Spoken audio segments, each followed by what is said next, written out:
Hello and welcome to Portsmouth This Week. I'm Gary Gump and I'm setting in for Doug Smith this week. Our guests today are John Klimm, our Town Administrator, and Jim Lathrop, our Finance Director. And the topics for today, generally speaking, are our new AAA bond rating, which we've all read about in the papers, and some of the comments about the Melville Park RFP results. So we'd like to talk about those today. First, I'd like to congratulate you guys and everyone else that was involved in our town getting this AAA bond rating. I think that's pretty phenomenal. The press release says that I guess only one other town in Rhode Island has this rating. I think that they actually said it was Barrington. It's actually Little Compton. Yes. Does that make sense, I guess? Little Compton, right? It's the farthest place from the capital, I think. Right? Okay. Well, I'm sure the viewers are just as curious as I am about how we got this rating to start with and why we got it. I mean, how it arrived, what we did to get it, and why it arrived now. So maybe one of you guys would like to... Until recently, the rating agencies never told you how they came up with their ratings. Right. Last year, part of Transparency Movement, they actually now show you how they score it, which makes things a little bit clearer for us.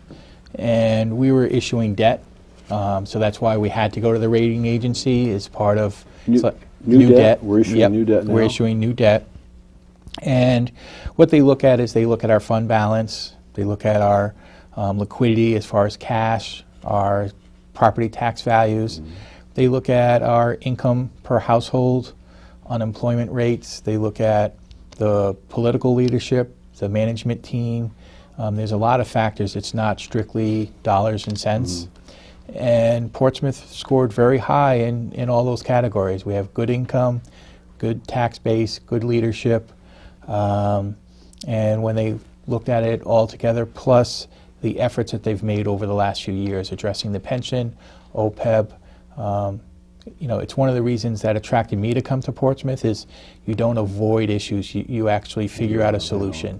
And Standard & Poor's recognized that, and that's how the rating came about. I mean, it's a goal of any town or city manager to improve the financial condition of the community, and really the gold standard nationally is a community's bond rating. And as you mentioned, we're only the second community to receive a AAA bond rating in Rhode Island, but only 6% of the communities nationally ever have had a AAA bond rating. And so, you know, we went to work some time ago systematically dealing with because we know, at least generally up until recently, what the decisions were based on, and things like not having a capital improvement plan and not having a roads plan and not having a fund balance or losing the integrity of the fund balance, all are components of the overall fund balance. Some of the issues that are more or less out of our control in any given year is the unemployment rate, and while we can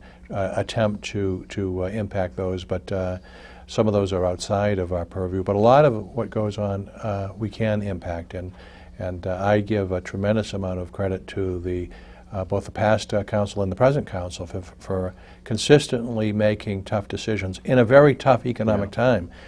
Many communities, because of the poor economic times that we face, defer things like keeping a healthy fund balance or taking on major infrastructure repairs. But the town of Portsmouth has been willing to roll up our sleeves and make tough decisions. And clearly, in sitting down with representatives from Standard & Poor's, they made it very clear that we have consistently demonstrated over the past several years a willingness to make tough decisions when other communities were not. Yeah. Well, I think, as I recall, just in the last, actually since you've joined us as administrator, we've implemented a long-term capital budget, and we've come up with a road budget. Yes. And all these other things. So presumably, just the kind of the coincidence of the need to make an application for new bonds, which triggers the review, and then the fact that these have all been implemented have led to that decision. Is that more or less the way that works? Yep. And the new bond funding that we're involved in. What's that intended for? Is that, I'm sorry that I don't recall off the top of my head. Yeah, it was all through the budget process. It was approved during then.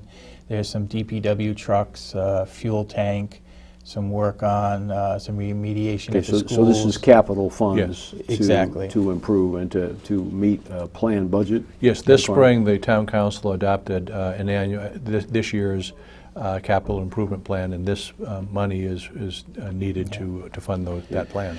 And also a portion is related to the sewer loan program. Yeah, okay. So that's how. Oh, right, sure. Yep. And now, are we doing a 2-year budget plan? So actually, we're kind of looking a little bit longer down.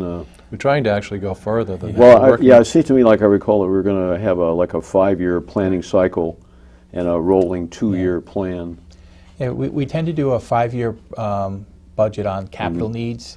We're actually looking anywhere from 2 to 10 years as far as operational needs, so that we can plan, and that's why the town's addressing some of the revenue issues with the revenue committee.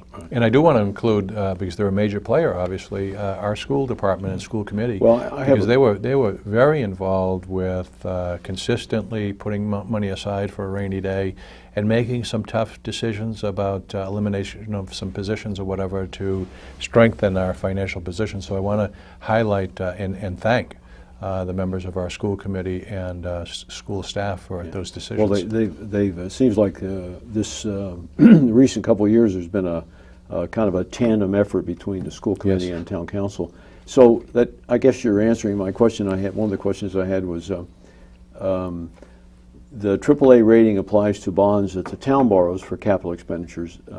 In my ignorance, I'm not aware of exactly how all our bonding goes, but how about for the schools? Does it cover any bonds that are floated by the town of Portsmouth, whether it's for schools or for? Yeah, it covers all bonds because the town is the actual person who issues the bonds. The school But we have the taxing authority. So, exactly. Yeah, I see. Yeah, okay. So in terms of this AAA rating, I presume that we've already got some 5-year or 10-year plans that we're looking at, like there's been a little bit of talk about a new public safety facility at some point down the road. I think a couple weeks ago we had one of our Portsmouth This Week on-site shows at the police department, and that facility is adequate, but it was telling. I mean, I watched aging. It's showing its age. I watched the program, and I thought that Doug did a great job at unfortunately highlighting the condition of the facility, and that's really yet another advantage of the AAA bond rating, because we know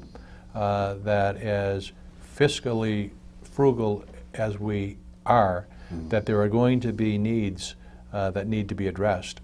For example, the police, fire, and DPW facilities are going to need an upgrade at some point. And whenever we do that with a AAA bond rating, we're going to be doing it at a very favorable interest rate, saving a lot of money for our taxpayers. And so we're looking at that now. Is there any kind of? Yeah, we put a 5-year plan together, and now we're honing it. We're sharpening the tools that we have at our disposal to make it more accurate. And we're looking at buildings now. As I said, from Doug's visit what the condition of the police station is. I mean, just fundamentally, it's not in great shape as a building, but it's not meeting our needs as well. There's no facilities to speak of for our women officers. There's accessibility issues that need to be addressed or whatever. There's just a lack of space that needs to be addressed at some point. So with this new rating then, over the next, say, maybe the next year in terms of planning for public safety and or whatever other kinds of building requirements we have, they'll be looking at all of that? We're actually in the process of issuing what they call an RFP, request for proposals, on addressing the police station now. It was in the budget. My office has completed it. We've asked the chief, and it's actually looking at the DPW, the police and fire, for them to review it. So in the next probably 2 weeks we'll be issuing that. to get some basic concepts and general cost estimates of what our needs are so that we can present them as part of this year's upcoming budget.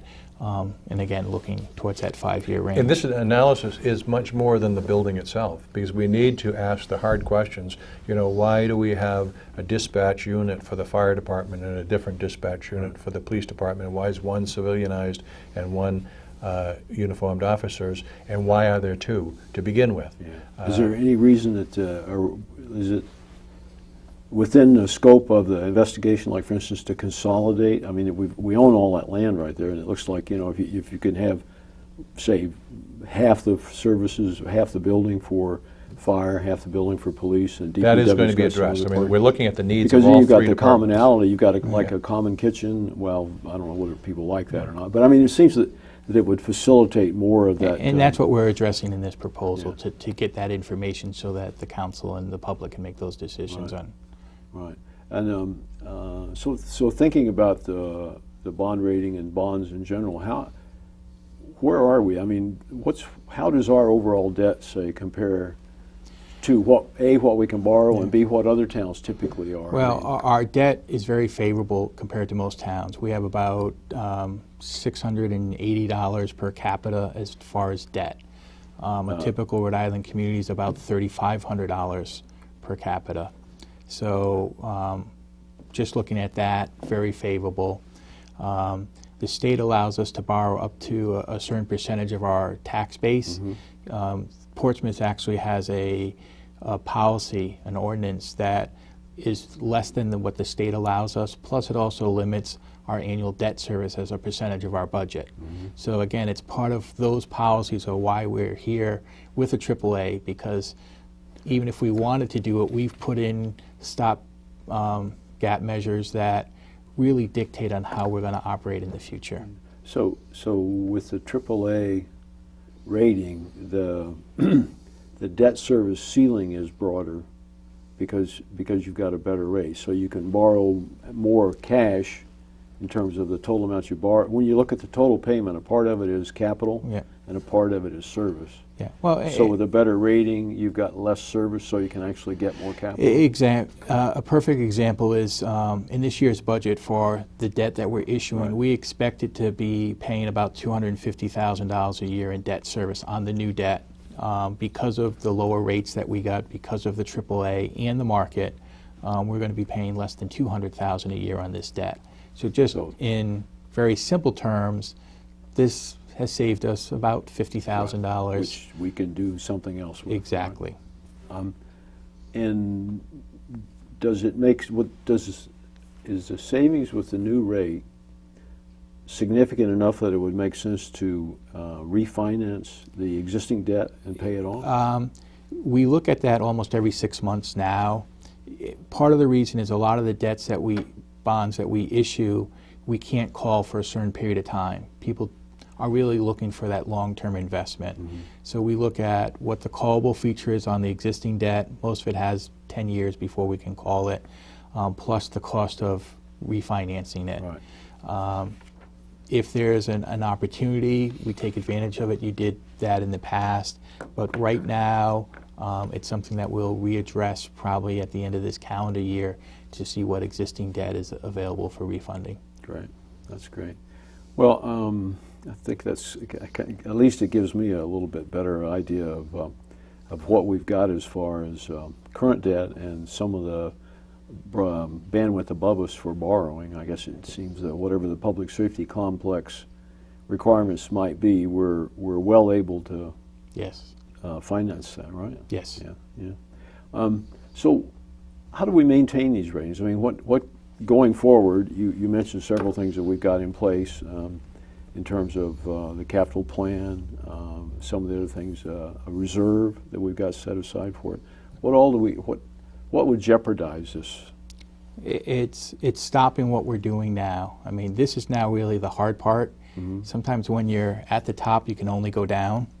So we really, the leadership of the town needs to keep making those tough decisions, keep looking at ways to improve revenue, reduce costs. The new revenue committee, they've made some recommendations, and part of those got approved are the steps towards those.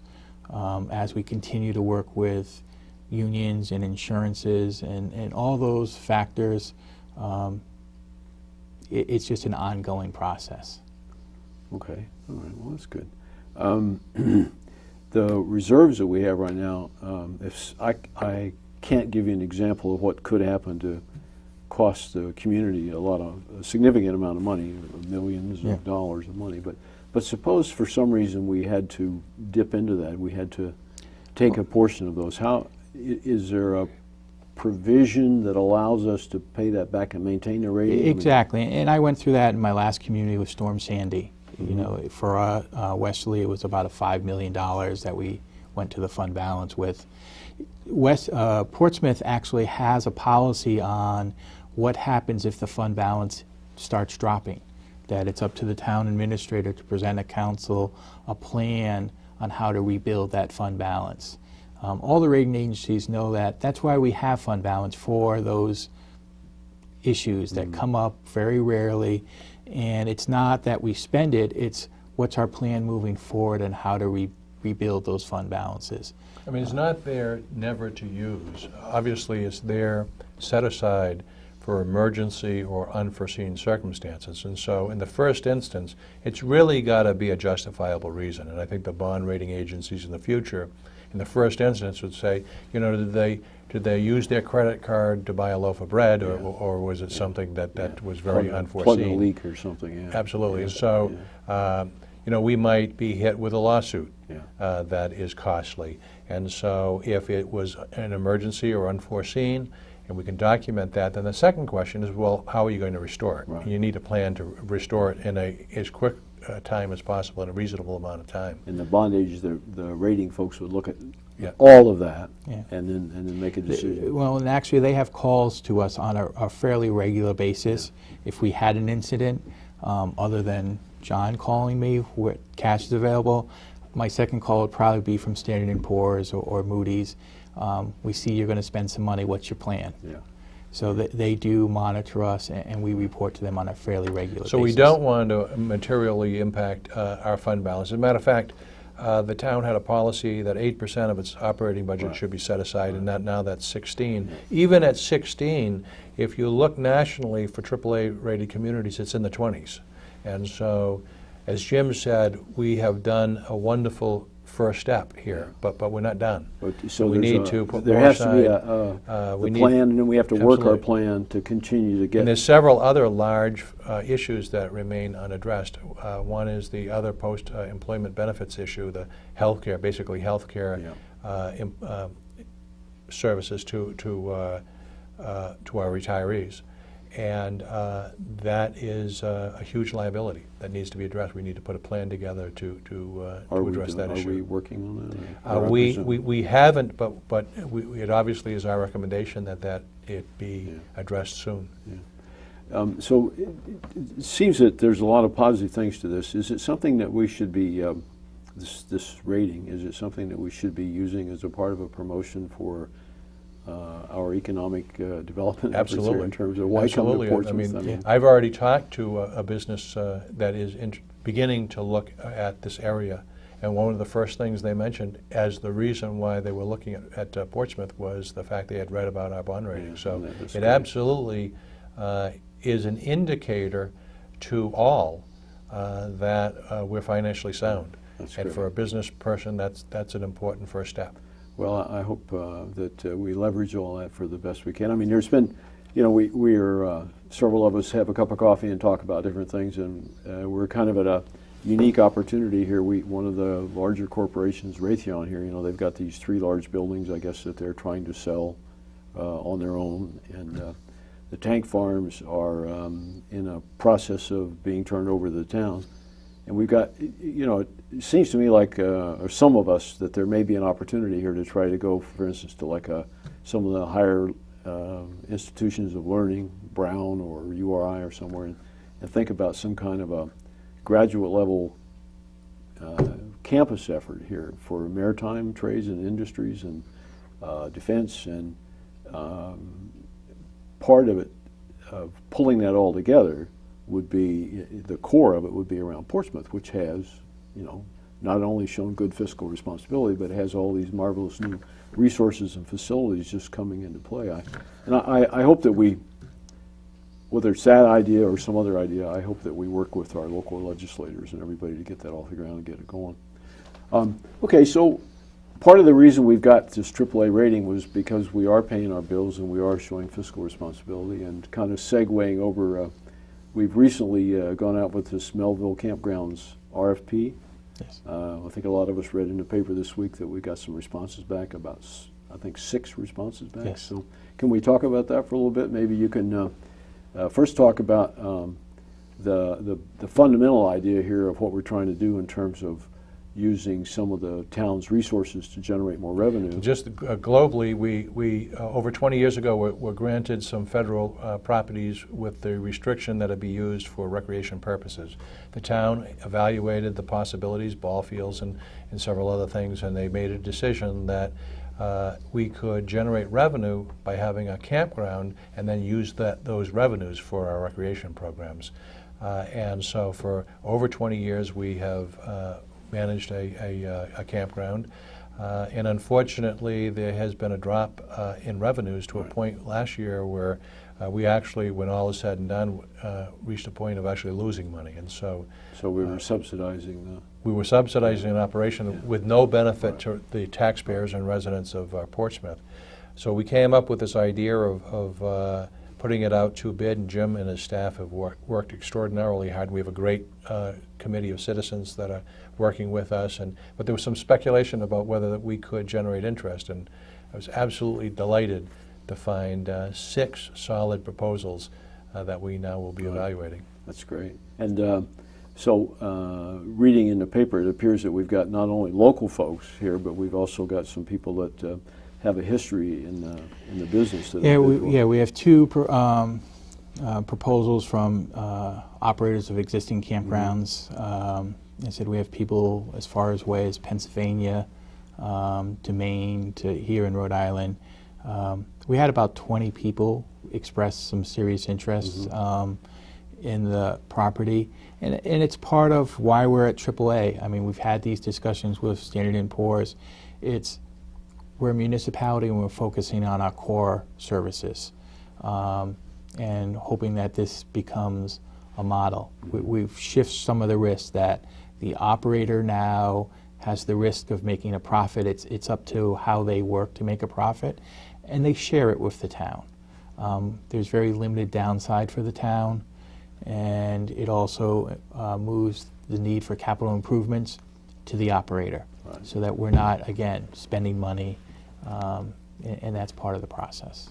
And was there anything unique? I mean, I'm sure as you were putting an RFP together, you were thinking about different ways in which people might respond and ideas about the kinds of revenue they might be able to generate and in turn share with the town. Anything unique or different in the 6 different responses? They're all very unique and different. And I think that really showed how seriously they took of it. Some of it was a flat fee and a straight percentage. Some was a percentage that moved based on the overall volume. So the better they did, the bigger share they gave to the town. Some included revenues at certain different percentages for different revenues, that they would pay 5% of the site fees, but 10% of any store sales, different things like that. I said it showed that each of the respondents took it seriously, took time to make a real intelligent proposal. Great. And as far as the time frame they're talking about, this is, what was it, a 5-year proposal? It's a 5-year proposal with 4 renewal options, so they really have the options to go out to 25 years. Wow, and most of them need that. We had one who will probably is saying that they'll spend several $100,000 of capital improvement in the first year, but they needed that ability to have a long-term contract so that they had a chance to make their money back. When you're looking at what their proposals are, anything that jumps out that would require changes in our current zoning or The greatest accommodation? concern is Traffic or expanding more than 200 spaces, because that's prohibited in the original lease. And the other, excuse me, how big is it now? Is It's 123, I think. Oh, okay, so that's about a 40% increase right, in size. and there is one proposal that envisions expanding significantly more than that. The key there, the problem is the sewer. We have been notified by the Navy that they have no intention of allowing us to expand, and so any major expansion, there's space for it, but any major expansion would necessitate a solution to the sewer, a separate system or package treatment plant or even a septic system, which would be costly. Just as a thinking about that comment, and as a aside a little bit, I sat on the Portsmouth Redevelopment Agency, and that whole campground abuts those two tank farms over there, and so they have there's some rights that we have from the Navy in terms of capacity for different things there. I wonder if it would be, that's an offline item from our interview here, but that might be worth and we need to coordinate. We need to coordinate. Sure. You have the campground and you have the beautiful Melville Park, Right. and then you have the tank farms. And we have to see how we can maximize and play off of each other to maximize the use of all three. I think we'd be well served if maybe the committee, the review committee you've got. Okay, well that's a slightly different topic. We can talk about that. So it sounds like this has got potential for the town, and certainly so far from what you've seen, it looks like it's going to have some positive revenue impact.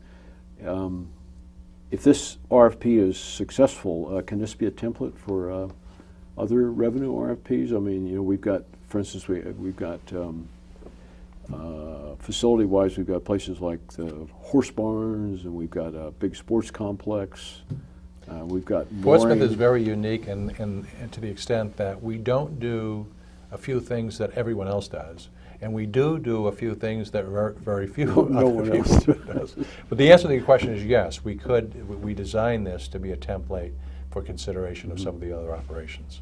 Okay, and are we already thinking about that a little bit? I mean, I know that you've had the Revenue Generation Committee made proposals to council. Several of them were, I think, given a green light to go forward with, and others are pending. Well, a key will be the upcoming council meetings, because we have a request for the recreation, I should say, of a recreation department. Yeah. And the principal, or the initial responsibility of that person hired would be to really get into the present usage arrangement. Okay, so bringing the person on, or getting this position is to, let's see, recap that, getting the Parks and Recreation Director position filled more or less concurrent with this RFP. Yes. Gives that new position the opportunity to make That's decisions about the future RFPs. Yes. That's correct. Right. So, okay. Well, I think we've had a very broad discussion here on just two key issues. This whole, I think council is on the agenda for next week is the funding and approval of the Parks and Rec Director position. I think I saw something that you put on there. So that whole arena, that whole area is ripe with new questions. So I think and that new could possibilities. Right, new possibilities. I think that could be a topic for a future meeting. It should. Time has sped by. Thanks again, gentlemen, Thank you. for coming. Thank you. And to those of you who are watching, we'll be back next week for more Portsmouth This Week. Goodbye.